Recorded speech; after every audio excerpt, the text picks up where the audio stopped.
नरेंद्र मोदी जी के बहुत सारे जुमले आपने सुने होंगे। कभी 2 करोड़ रोजगार देने का जुमला, कभी पकौड़ा बेच के रोजगार पाने का जुमला, कभी गोबर बेच के रोजगार पाने का जुमला। जी हां, गोबर बेच के रोजगार। और उस वक्त ही मैंने कहा था कि जिन लोगों के दिमाग में ही गोबर भरा है वो आपको रोजगार नहीं दे सकते। वो हमारे आपके दिमाग में भी सिर्फ और सिर्फ गोबर डाल सकते हैं।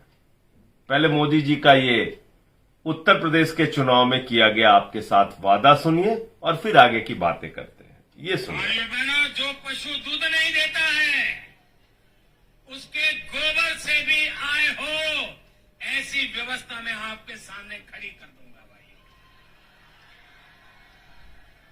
और एक दिन ऐसा आएगा कि छुट्टा जो पशु है ना, लोगों को लगेगा यार घर में इसको बांध लो, इससे भी कमाई होने वाली है।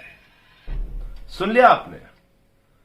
ऐसे तमाम जुमले जब मोदी जी आपके सामने बोलते हैं तो आप अपने दिमाग पर जोर नहीं देते। आप चिल्ला चिल्ला के नारे लगा रहे होते हैं, तालियां बजा रहे होते हैं, जिंदाबाद कर रहे होते हैं कि चलो अब पकौड़े से रोजगार मिल गया, चलो अब गोबर बेच के हम रोजगार कमाएंगे, चलो अब 2 करोड़ नौकरियां हिंदुस्तान के नौजवानों को मिलेंगी।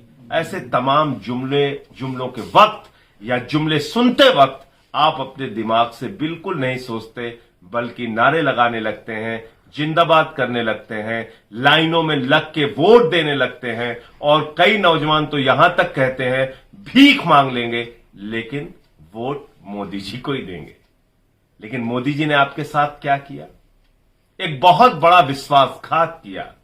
हिंदुस्तान के 20 करोड़ नौजवानों के साथ एक बहुत बड़ा विश्वासघात किया। हमारे देश के सेना के गौरव को घटाने का काम किया। पिछले कई वर्षों से हमारे नौजवान प्रतीक्षा में थे। कोरोना के कारण सेना की भर्ती नहीं हो रही थी, यह सरकार की दलील थी। बार बार आपसे झूठ बोला जा रहा था, सेना भर्ती नहीं की जा सकती, नहीं की जा सकती। आप उसके कई वर्षों पहले से तैयारी कर रहे थे सेना में जाने के लिए। सेना की जो कुछ भर्तियां हुई भी थी उसमें आज के नियमों के हिसाब से भारी संख्या में नौजवान ओवर एज हो चुके हैं, यानी कि उनकी आयु सीमा खत्म हो चुकी है। अब कौन सी योजना आ गई? अग्निपथ योजना। एक बड़ा भड़काऊ सा, एक बेहतरीन सा नाम दिया गया, अग्निवीर। अग्निवीर बनो। कैसे अग्निवीर बनो? 4 साल सेना में जाके नौकरी करो।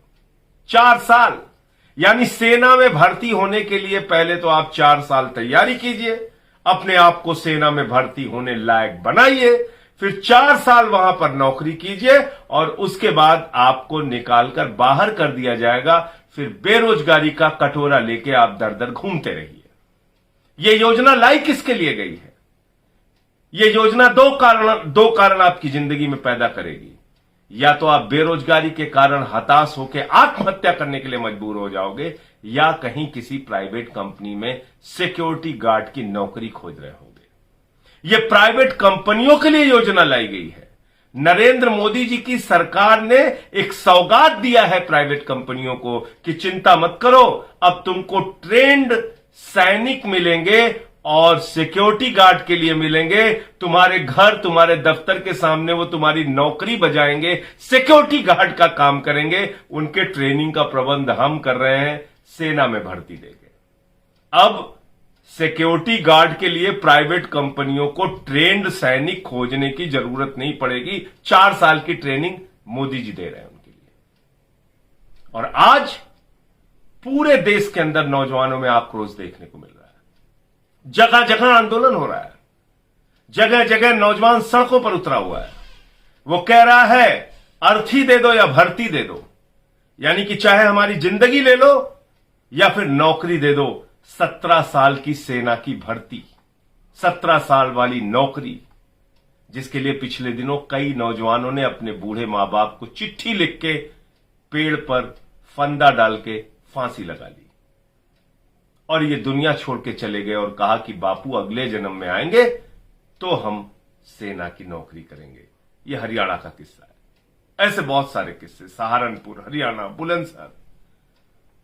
मैं आप नौजवान साथियों से कहना चाहता हूं, अपने बारे में सोचिए, अपने भविष्य के बारे में सोचिए।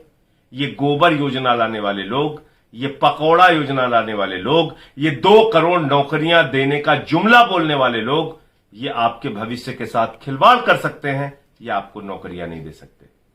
आदरणीय नरेंद्र मोदी जी ने ये जो नियम लागू किया है, ये देश के सेना के गौरव को भी घटाएगा, क्योंकि 4 साल की नौकरी के लिए अगर कोई आदमी वहां पर सेना में अपनी सेवाएं देने के लिए जाएगा, उसके अंदर ना वो भाव रहेगा, ना निष्ठा रहेगी, और 25% की जो आपने लोगों को कंटिन्यू करने की जो लिमिट रखी है, उसके कारण से पूरी ऊर्जा नौजवानों की इस बात में लग जाएगी कि वो अपने सुपीरियर अधिकारी को, अपने वरिष्ठ अधिकारियों को खुश कैसे रखें, जिसके कारण उनको 25% की श्रेणी में रखा जा सके।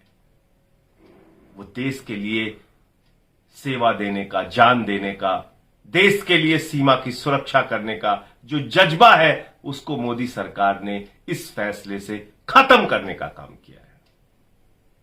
ये देश के नौजवानों के पेट और पीठ दोनों पर लात मारने का काम नरेंद्र मोदी जी की सरकार ने किया है। ये एक ऐसा फैसला है जो काले अक्षरों में लिखा जाएगा। भारत के नौजवान, भारत के करोड़ों नौजवान देश के प्रधानमंत्री नरेंद्र मोदी को इस विश्वासघात के लिए कभी माफ नहीं करेंगे, क्योंकि इन्हीं नौजवानों ने नरेंद्र मोदी जी को अपने कंधे पर उठाकर सत्ता के शिखर पर पहुंचाया 2014 में, सत्ता के शिखर पर पहुंचाया 2019 में, और बार बार उनको नौकरियां देने का वादा करके विश्वासघात और धोखा किया गया।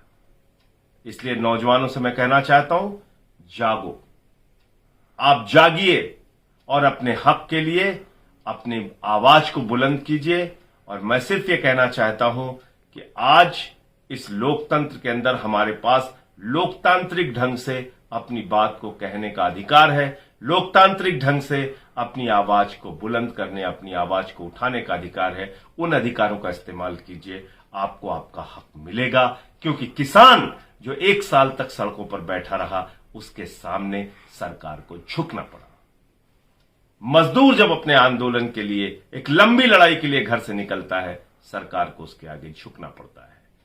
मुझे पूरी उम्मीद है नौजवानों के आगे भी इस देश की सरकार को झुकना पड़ेगा, और ये एक जो युवा विरोधी फैसला सरकार ने लिया है, करोड़ों नौजवानों को धोखा देने का काम जो किया है, 4 साल की भर्ती और उसके बाद उनको बाहर का रास्ता दिखाने का जो फैसला लिया है, ये फैसला वापस होना चाहिए।